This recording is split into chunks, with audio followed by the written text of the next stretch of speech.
మన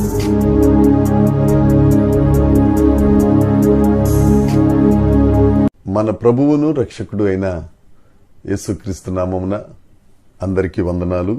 దేవునికి స్తోత్రములు. మన దేవుడు కృపగలిగిన దేవుడు. మన దేవుడు కరుణావాత్సల్యము కలిగిన దేవుడు. మన దేవుడు కోపించుచునే వాత్సల్యం చూపించే దేవుడు. ఆ గొప్ప సర్వకృపానిధి అయిన దేవుడు మన జీవితాలలో మనకు అనుగ్రహించిన ఈ నూతన దినమును బట్టి దేవునికి ఘనత, మహిమ, ప్రభావములు చెల్లునుగాక.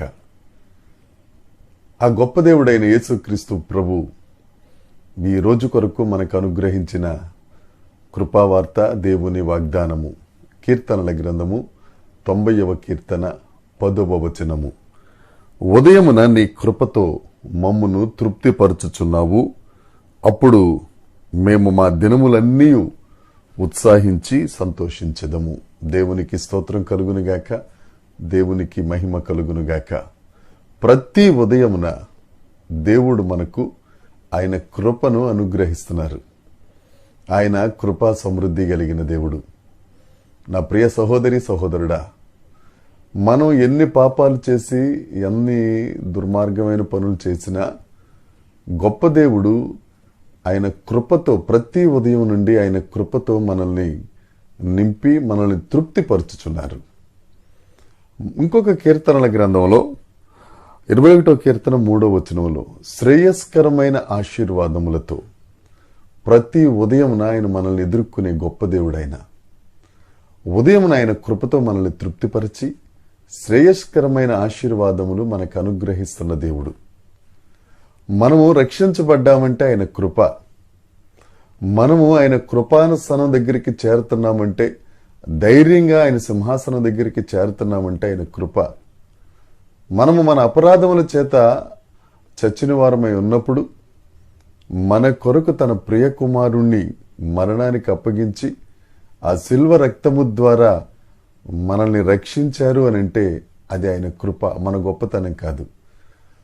ఆ యేసుక్రీస్తు ప్రభువుని నమ్ముకుని ఆ రక్తంలో మన పాపములను శుద్ధీకరించుకుని పశ్చాత్తాపపడి పరిశుద్ధాత్మను పొందుకున్నట్లయితే ప్రతి ఉదయమున దేవుడు ఆయన కృపతో మనల్ని నింపుతారు. అంతేకాదు, మనం ఆ దినములన్నిట ఉత్సహించి సంతోషిస్తాం. ఎంత అర్ధబలమున్నా, ఎంత అంగబలమున్నా దేవుని కృప లేకపోతే మన దినాలలో సంతోషం ఉండదు, ఉత్సాహం ఉండదు. మన దేవుడు సంతోషమును అనుగ్రహించే దేవుడు, ఉత్సాహ గానములతో మనల్ని నింపే దేవుడు. అందుకే పౌలు గారు అంటారు కదా, ఎల్లప్పుడూ సంతోషంగా ఉండండి, ఎల్లప్పుడూ ఆనందించండి. మరలా చెప్తాను, ఆనందించండి. ఎందుకంటే కృపగలిగిన దేవుడు ప్రతి ఉదయమున మనల్ని కృపతో నింపి మరలా మనం పడకలకు చేరినంత వరకు ఆయన మనం నిద్రించుచున్నా సరే కునుకక నిద్రపోక మనల్ని కాపాడుతున్న గొప్ప దేవుడు. ఆయనను నమ్ముకొనిన వారిని ఉత్సహించి సంతోషముతో నింపే గొప్ప దేవుడు ఆయన. మనకు ఉత్సాహము, మనకు సంతోషము, ఆయన కృప కావాలి అని అంటే ఆ దేవుణ్ణి మనం నమ్ముకున్న ఎడల ఈ నూతన వాగ్దానం మన బ్రతుకులలో తప్పక నెరవేరుతుంది.